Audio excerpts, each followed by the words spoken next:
Welcome to This Week in MMA, brought to you by Half the Battle. I'm your host, as always, Daniel Levy, and I just want to give the fans a quick disclaimer. I'm running in 100 and something degree fever, but y'all showed me so much love on the first two episodes of This Week in MMA that there was literally zero chance I was going to pull out of this episode.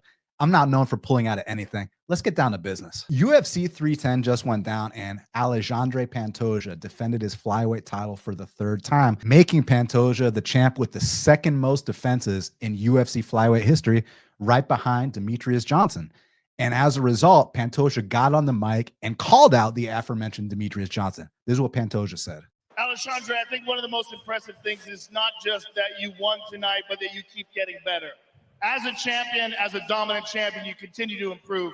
It was very impressive. Yeah, and this fight is special for some retired fight. He don't fight anymore. He retired this year, but this is something message for you, Demetrious Johnson. I'm the GOAT here. If you want to prove you the GOAT, come back. Sir, congratulations. So Pantoja calls out Demetrious Johnson. He says, "You're known as the GOAT. I want to be the GOAT. So come fight me."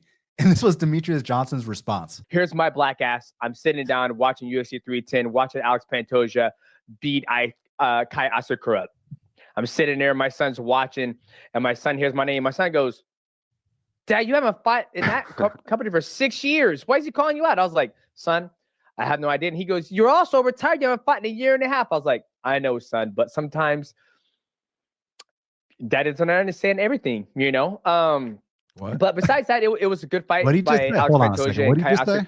I didn't understand everything, you know? Hold on. He goes, "You're also retired. You haven't fought in a year and a half." I was like, "I know, son, but sometimes that doesn't understand everything, you know?" What? But does anyone understand what the hell he just said? I'm not trying to be stupid or funny about it either. Besides that, it was a good fight by Alex Pantoja and Kai Asakura. And was I a little surprised that he called me out? A little bit, because, you know, one thing when people, if you know who I am and you know me as a person outside of the cage, when I say I'm going to do something, I mean it 1000%.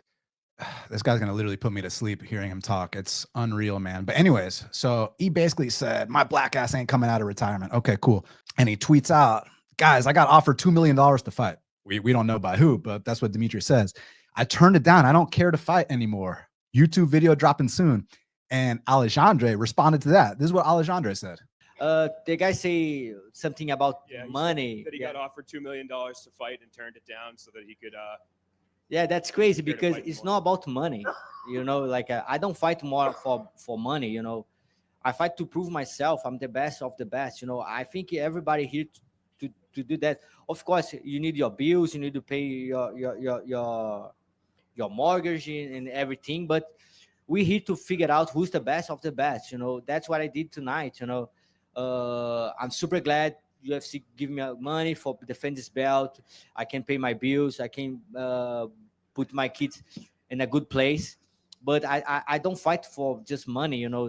Demetrious Johnson is not about money, brother. It's about see who's the best of the best, you know.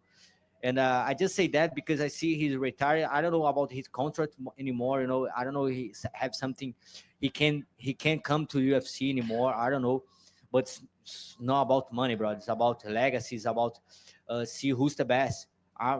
That's why I'm leave. You know, that's why I wake up every day to try to be the best. I mean, Pantoja put it so well. He just wants to be the new GOAT. He wants to be the best. And in normal circumstances, I wouldn't say anything about what DJ said. I'd just be like, "Hey, man, the guy's retired. Like, let him do his thing." But Demetrious Johnson, I would be shocked if he took this fight, because Demetrious Johnson has an aversion to super fights. Let me explain what I mean. They tried so hard to put this guy over. They created a reality show around him to find him a contender. They tried to do all kinds of things. And one of the ways they wanted to get Demetrious Johnson over was by doing a champion versus champion super fight. Demetrious Johnson was the flyweight champion, and TJ Dillashaw was the UFC bantamweight champion. So Dana's idea was, let's do DJ versus TJ, champ versus champ super fight. That's going to make one of these two a star. And Demetrious didn't want to do it. Demetrious literally opted to fight Ray Borg instead. And Ray Borg was on a 2-fight win streak.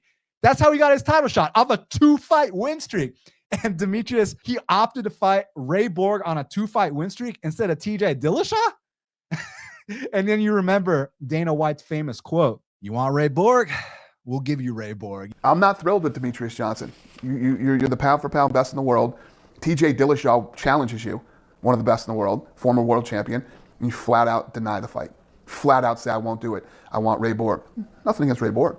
Guys, you know, he's doing his thing. All right, hey, you know, you want Ray Borg, we'll give you Ray Borg. You know, and you could just tell, like, he's thinking, man, this guy is like, it's insane to me, and this is from my perspective. Demetrious Johnson has some of the best fight IQ you've ever seen in all your years watching this sport inside the octagon. But outside the octagon, the guy's got the IQ of a loaf of bread, to quote Darren Till. I mean, turns down the super fight with TJ Dillashaw, opts to fight Ray Borg instead. So when Pantoja called him out, I knew right away. Yeah, DJ. Have you guys ever heard DJ talk? It's so insane to me how the guy is so smart in the cage, but out the cage, you'll be like, wait, is this the same guy? So yeah, I would be shocked if DJ took that Pantoja fight. But shout out to Pantoja for the great call out, because you have the second most title defenses in UFC flyweight history. Of course you want to fight the guy that's considered the GOAT. So well done to Pantoja. And Kai Asakura, I think he'll be back, man. I mean, he went out there, big flying knee in the first exchange, and he's an exciting kid, so I can't wait to see what he does next. In other news, Sean Strickland and Khamzat Chimaev have been going back and forth at each other. It just got announced that at UFC 312, Dricus du Plessis will be defending his belt against Sean Strickland in a rematch, and the fight's going to take place in Australia. Now, ever since that got announced, Khamzat Chimaev and Sean Strickland have been absolutely going back and forth at each other. And I got to admit, it's been very, very entertaining. Let's take a look at what these two said. So it gets announced that Sean Strickland's fighting Dricus du Plessis, and Khamzat tweets out, "It's okay, bro," with a picture of them training together. From there, things got pretty interesting. So Khamzat posts this hilarious video saying good luck to Sean Strickland, and Sean just looking funny.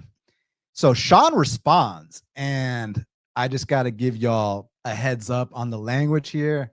If you got kids nearby, now is the time to press that pause button and come back later to what I'm saying. So you've been warned. Sean Strickland responds. He says, "I love how Cum Shot will try to talk shit to me. Bro, you're not a man. Character level fucking dog shit. Crypto scams, hoard yourself out to Kadyrov for cars, fled to the Middle East when the pimp hand got too strong. Stay in your lane, Swedish man."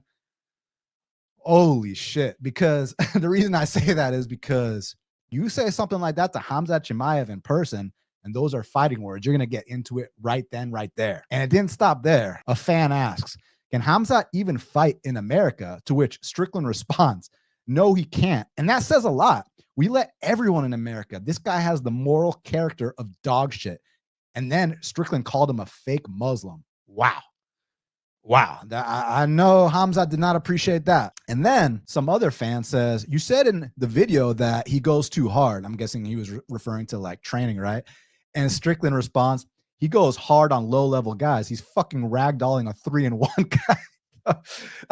Basically, he's calling Khamzat a gym bully. So Chimaev, then he responds with this. Who is this G?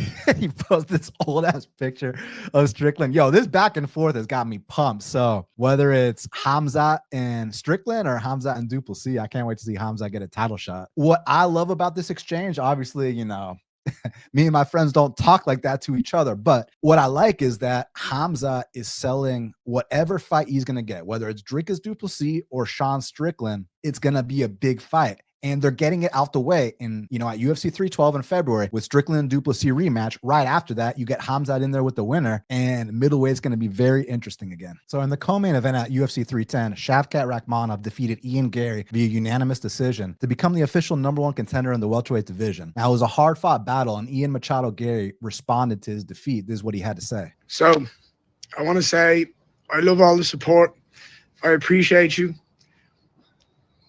25 minutes with the baddest man in the division. When everyone was afraid to step up and step in, I did. And I showed the world that fucking boogeyman, that people that they think's the scariest man in the division. He's fucking human. He's human, and I nearly beat him. He's human, and 2.5 minutes of that fight, and it changes. From someone who's a dominant grappler, who nearly finished him? It was the striker. Oh, listen to this. I love you all. I'm going to be a champion. And this fight only further affirms me that I am one of the best in the world. I mean, I thought that the response was perfectly fine by Ian Garry. And if anything, I think he gained a lot of respect from the fans for how hard he fought against someone that was considered the boogeyman of the division. And then it also came out, and let me just be very clear about this. Shavkat allegedly had an MCL injury going into this fight. Now, Shavkat himself never said this, so please do not pile on Shavkat and act like he's making excuses.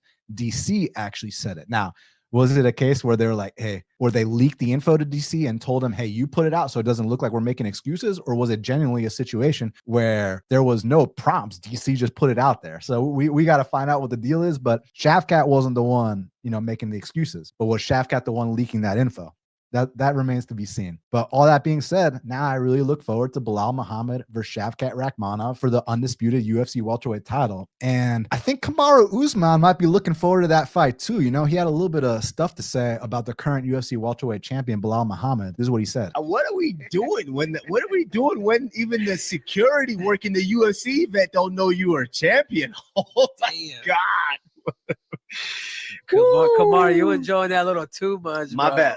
I remember when I saw it too, I was like, yo, Joe Rogan had to vouch for you to get you to come through security.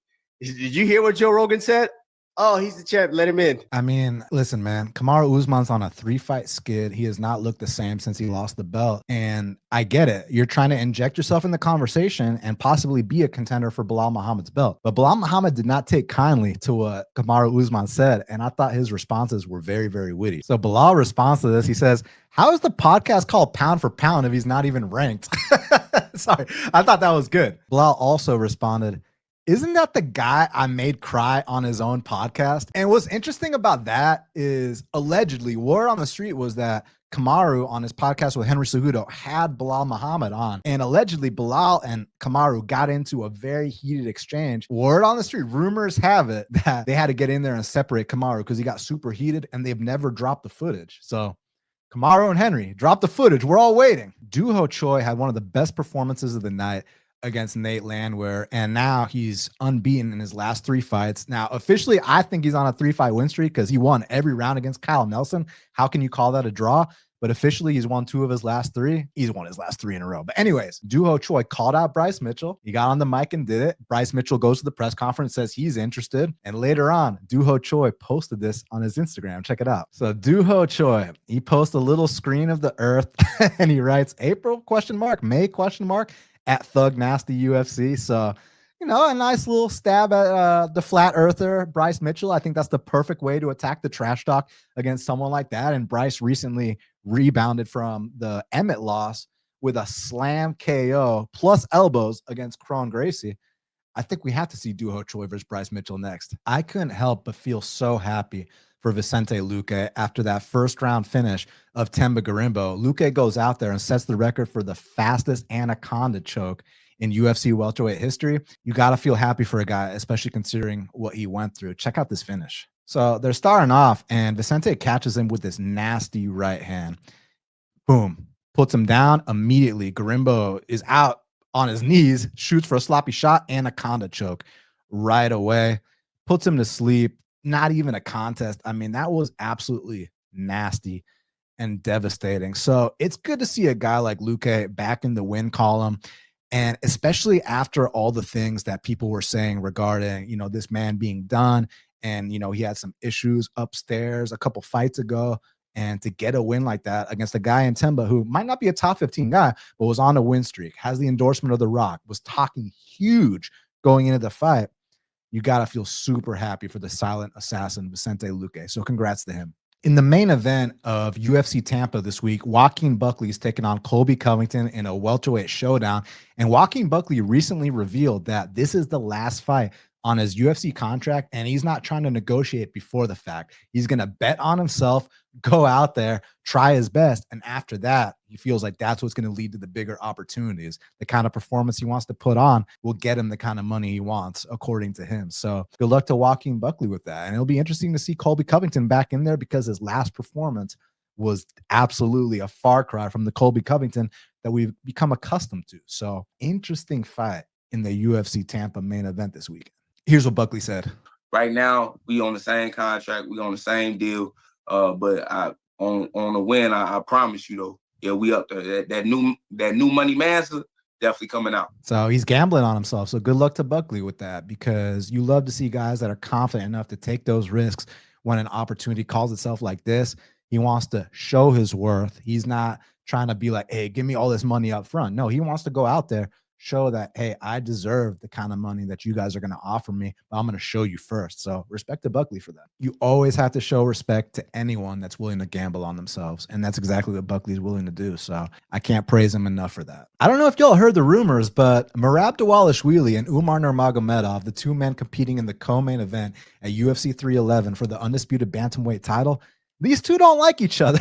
And man, not only the bars back and forth at the press conference, but at UFC 310 the other night when Merab walked out with Aljo, you know, he was in Aljamain Sterling's corner for the Evloev fight. Umar's got people planted all throughout the arena talking all kinds of stuff to Merab. Merab literally got into a fight walking out with Aljamain after his fight. Look at this.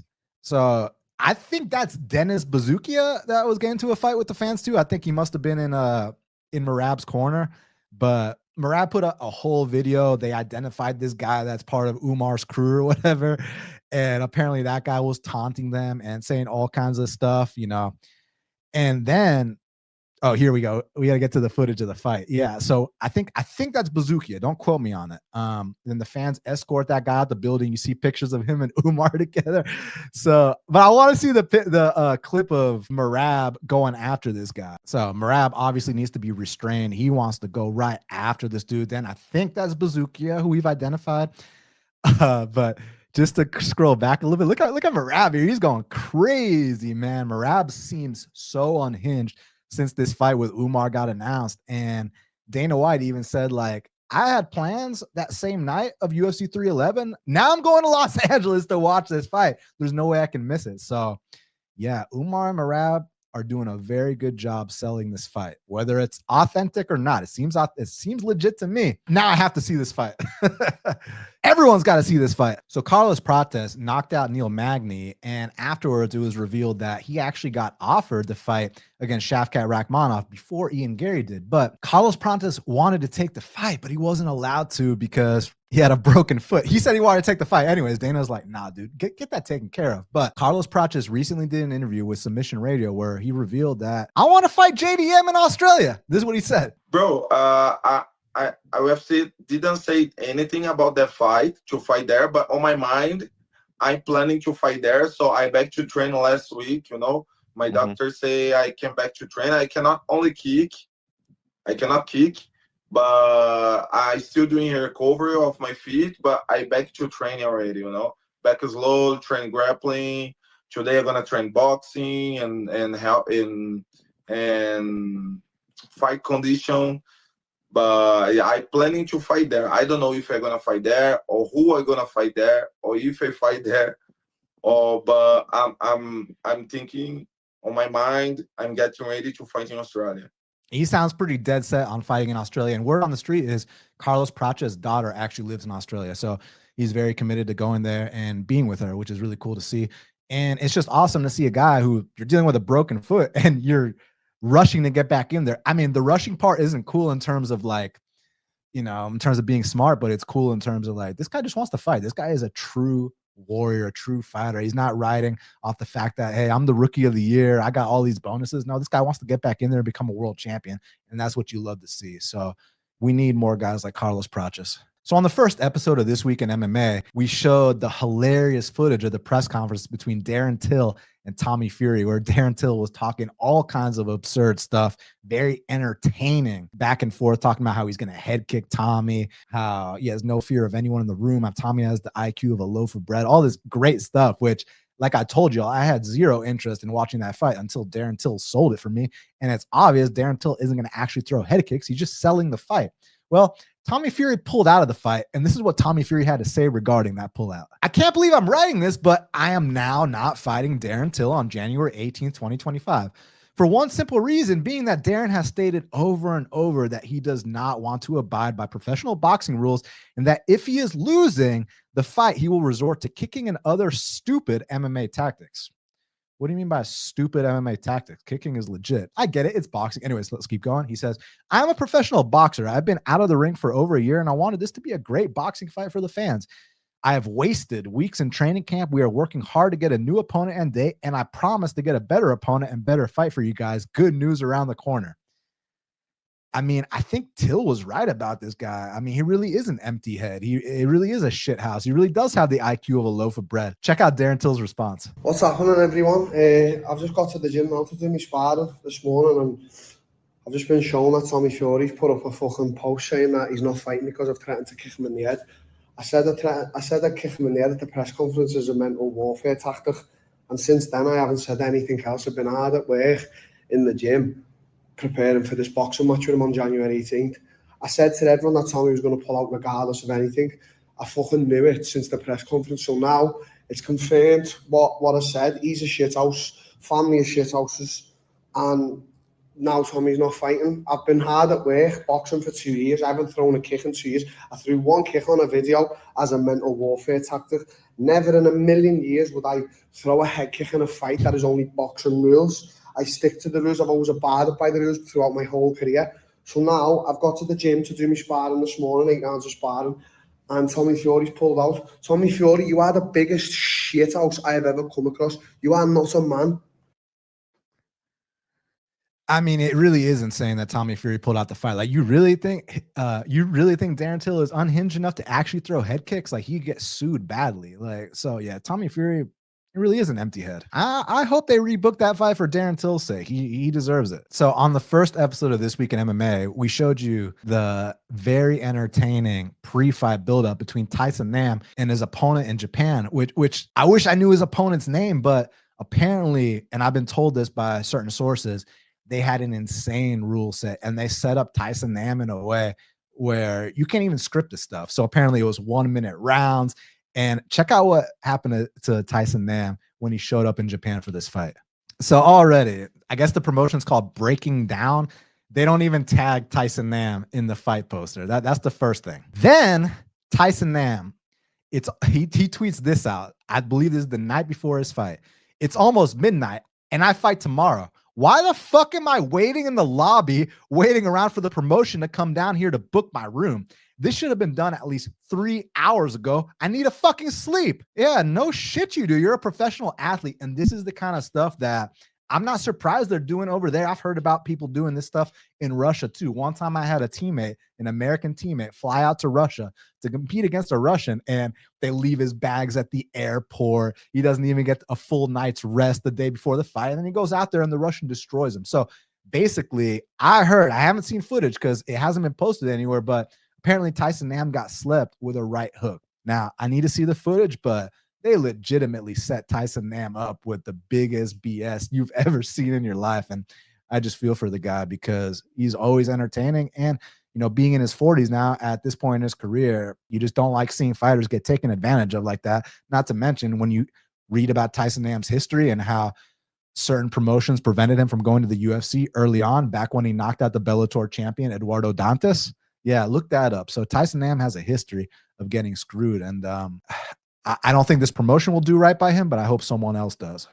This Friday, the 13th, Southeast Regional Promotion, NFC, also known as the National Fighting Championship, based out of Atlanta, Georgia, is hosting an event at the Battery right next to the Brave Stadium at Truist Park, and it's headlined by Guy Curry taking on Billy Jack Cup. Now, Guy Curry is my Brazilian Jiu-Jitsu professor. This guy promoted me to blue belt and to purple belt, one day to black belt as well, but no, it's just cool seeing a guy like that who he doesn't need to fight. My professor Guy owns a percentage of the gym. He's got an incredible student base, and he truly fights for the love of it. And it's amazing to see because he does have a 12-6 pro MMA record. He is the NFC lightweight champion. He's defending his belt against a young stud, a guy who all his wins are by Darce choke. And my professor Guy Curry, one of the best black belts I don't want to just say in Georgia, but in the world, taking on this dart specialist. I think it's going to be incredible to watch. So y'all definitely check him out at nfcfighting.com.